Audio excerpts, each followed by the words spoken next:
Superman versus Man of Steel.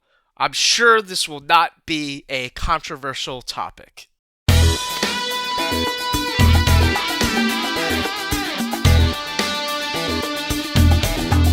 What's up, guys? So today we are going to be discussing James Gunn's new Superman versus Zack Snyder's Man of Steel. Now, this is such a controversial topic in nerd world in the sense because if you're coming to watch this, there's a good chance you are aware of the online debates behind Zack Snyder's Man of Steel, Henry Cavill, and that whole universe, the Snyder Cut, Batman v Superman, all that stuff being essentially cut, James Gunn getting hired, Snyder being fired in a sense, and starting completely fresh and new with David Cornsweet's Superman. Now, I want to say first and foremost, you are entitled to your own opinions. Please be respectful in the comments. If you like Superman more than Man of Steel, great. If you love Man of Steel more than Superman, great.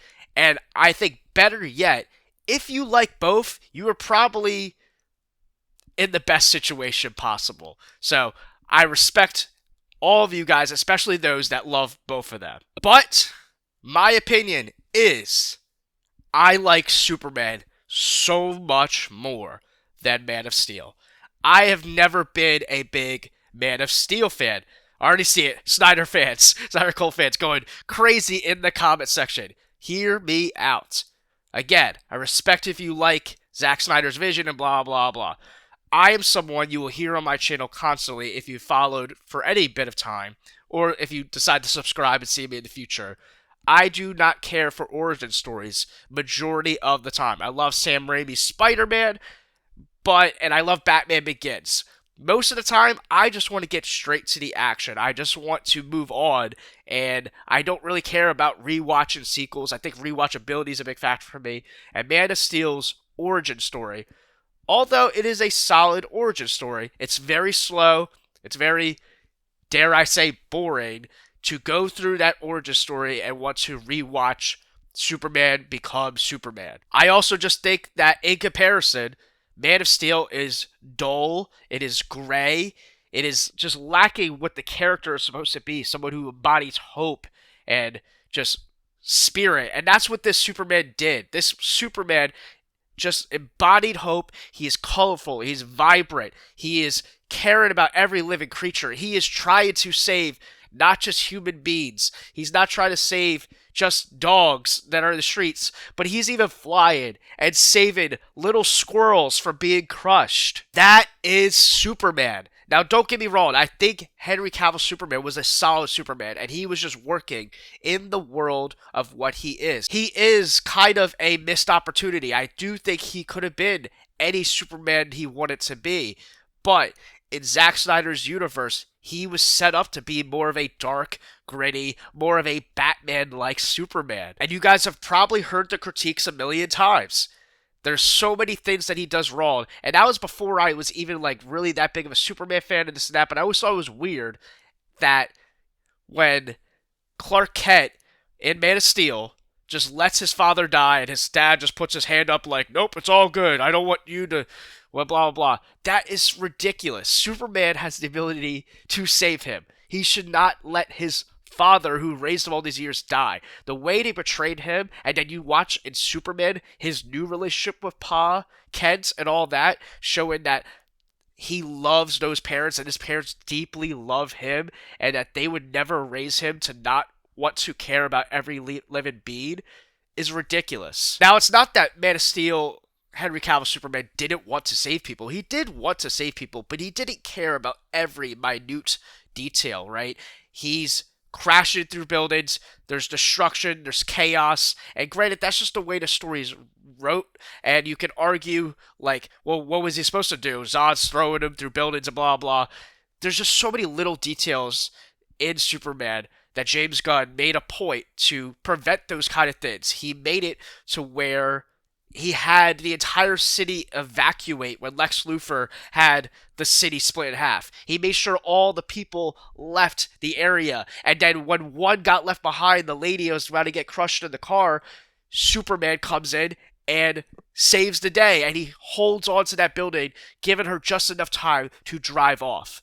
Those are the little details that we're missing in Man of Steel. Now, they set Superman to be more of a messianic figure, more of a godlike figure in that universe. And in Man of Steel, it's a cool idea. Like, in theory, on paper, it is a great question, and I think that's why people do like it. We're like, oh, what would you do if someone came down like that, and blah, blah, blah, blah.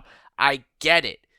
But that's not really what Superman is. And I'm glad that we have more of a proper version in David Cornsweet now, because now I think over time, people can appreciate Henry Cavill Superman more. I think more than they ever could. There's always going to be the people that always loved it. But now I think the people that are going to get more of a proper Superman moving forward, if they ever want a different version, an edgier version, you can go back and watch Man of Steel and Batman v Superman and all that stuff. So you can kind of have your cake and eat it too. You can get two versions. So now in hindsight, it's nice that we have two versions. Because in modern times, Henry Cavill was the first Superman to have, like, super great technology and this and that. You know, Christopher Reeves came from a different era in filmmaking, right? So people have nostalgia and love those movies. But in Henry Cavill Superman, it was the first time. It was in the modern era where we can make Superman's flying look insane. But they made him almost a completely different character. And that was always the craving behind a lot of people wanting a different Superman. Now we have that with David Cornsweet's Superman, where he's colorful, he's vibrant, he's hopeful, and he cares about every individual life, and he's doing everything he can throughout that movie to stop it from crushing into buildings. He's looking at people saying everything's going to be all right. He's giving people a smile, and he's doing everything he can to embody goodness and hope and what you expect Superman to be. Now, I could go on and on about both of these contrasts. I'm not trying to fully crap on Man of Steel. I do think it is a solid movie. It is a good movie. It's not a bad made movie. I just think I don't really like origin stories as much, and I do think it's a little bit more of a slow burn, and I don't think it's as exciting, and it's just very gray. It's just not what Superman's supposed to be. This Superman with James Gunn is everything you expect Superman to be, and more. James Gunn's Superman did everything they could to show you that he is equally human as he is Kryptonian, where Man of Steel was setting him up to be, like I said, godlike figure, saying he's otherworldly, and all his power and hope and his nature is based off him being Kryptonian. Where this movie kind of shows you that no, he was raised by Kansas farmers who deeply loved him and raised him in Kansas. And that's more where this Superman's roots are, showing the relatability, even though he's super powerful, probably the most powerful being in the universe. And this movie shows that he is on the same playing field and cares about each individual life, and I think that's beautiful. But those are just my thoughts. Leave a comment down below. What do you like better, Man of Steel or Superman? If you like both, I would love to hear that. Tell me if you enjoy both iterations. Do you think they're both equally good? Are you disappointed in both of them? Where are you at in this world? If you were someone who was very much a hater about this idea ever happening in the first place, are you turned around on this idea? Do you like this movie now? Were you someone who really deeply was upset by Henry Cavill Superman being fired? I get it. He was a great Superman. But it is time to move on and move forward. And are you ready to accept that is really the question. Do you like this Superman now? Did you go out and see it? If you were someone that loved Henry Cavill Superman so much, or Zack Snyder, and blah, blah, blah, and you were just crapping on this movie and not actually going out to see it, I don't know what to say. Go out and check out the movie and see if you like it, okay? This is what movies are for. You can have your favorites, you can be upset, blah, blah, blah, but the Snyderverse just didn't work out. Even if you loved it that much, it just unfortunately didn't work out. It was planned properly, and a lot of it was not Snyder's fault. That's, he had a lot of studio interference with Even his own Justice League, having Justice League come out first, and then the Snyder cut, and then all these different things. Batman v Superman Ultimate Edition, you needed to have a different version, and blah, blah, blah, blah. I get it, but the time is run out. Unfortunately, people age, things change, and DC needed a change and needed to start over. And I think with James Gunn Superman, we're off to a great start. Make sure to like, comment, and subscribe to see more DC content in the future.